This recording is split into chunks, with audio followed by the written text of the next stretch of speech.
Okay, agluto tayong kakabsat. Adati, papaya tayo ditoy, laukan tayo ti red and green pepper. Agimbento, manin tiluto ko. Kaysa mabulok ang mga yan. Tapos may Chinese sausage po ito, pero parang chorizo na ano, ewan. Maanghang po ito, napaka-anghang talaga. So, hiwa-hiwain na natin. Yan.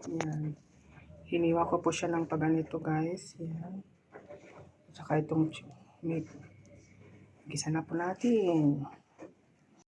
Ito muna tayo sa sausage. Kasi ano ito, hindi pa ito luto.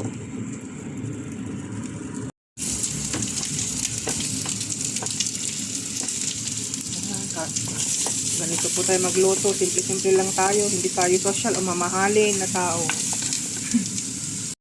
Lagyan ng konting tubig para naman maano yung ano. Na po siya. Pagsabay na po natin itong ilagay. Parehas din naman kasi ano.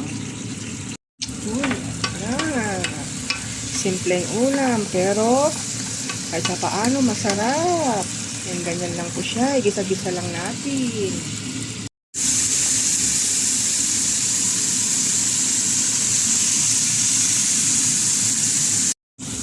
Ay, naluton kakabsat. Manganin, luto na, kain na. Yan lang po, ganyan lang po kasimple. Yan.